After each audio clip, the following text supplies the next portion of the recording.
यथैधांसि समेद्धोऽग्निर्भस्मसात् कुरुतेऽर्जुन ज्ञानाग्निः सर्वकर्माणि भस्मसात् कुरुते तथा। 37वां श्लोक।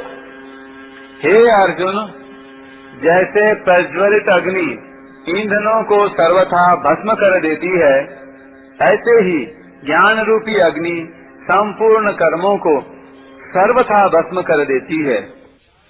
व्याख्या। यथैधांसि समिद्धोऽग्निर्भस्मसात् कुरुते अर्जुन।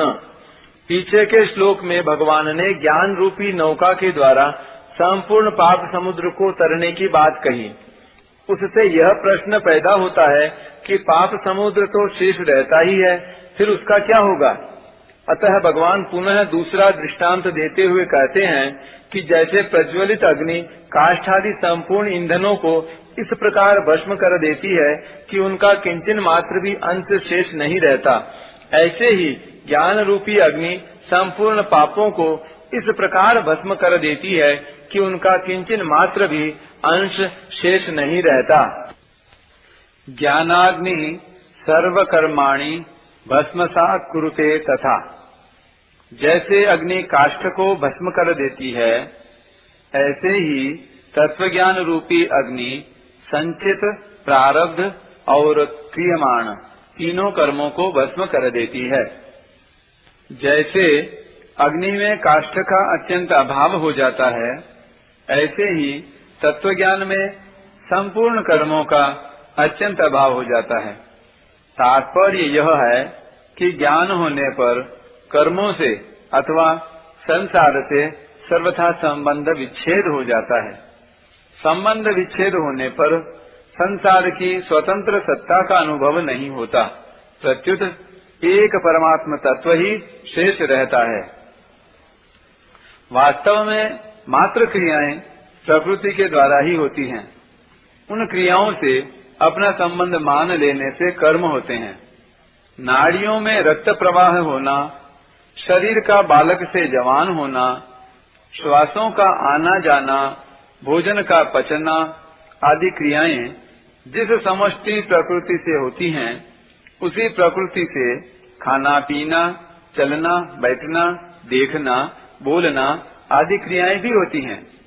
परंतु मनुष्य अज्ञानवश उन क्रियाओं से अपना संबंध मान लेता है, अर्थात अपने को उन क्रियाओं का कर्ता मान लेता है। इससे वे क्रियाएं कर्म बनकर मनुष्य को बांध देती हैं। इस प्रकार माने हुए संबंध से ही कर्म होते हैं, अन्यथा क्रियाएं ही होती हैं। तत्वज्ञान होने पर अनेक जन्मों के संचित कर्म सर्वथा नष्ट हो जाते हैं, कारण कि सभी संचित कर्म अज्ञान के आश्रित रहते हैं। अतः ज्ञान होते ही आश्रय आधार रूप अज्ञान न रहने से वे नष्ट हो जाते हैं। तत्वज्ञान होने पर कर्तृत्वाभिमान नहीं रहता, अतः सभी क्रियमाण कर्म अकर्म हो जाते हैं, अर्थात फल जनक नहीं होते। प्रारब्ध कर्म का घटना अंश अनुकूल प्रतिकूल परिस्थिति तो जब तक शरीर रहता है तब तक रहता है, परंतु ज्ञानी पर उसका कोई असर नहीं पड़ता, कारण कि तत्वज्ञान होने पर भोक्तृत्व नहीं रहता।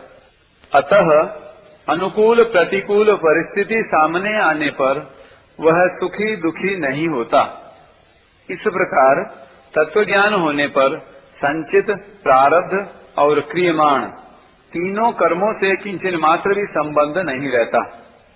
कर्मों से अपना संबंध न रहने से कर्म नहीं रहते, भस्म रह जाती है, अर्थात सभी कर्म अकर्म हो जाते हैं।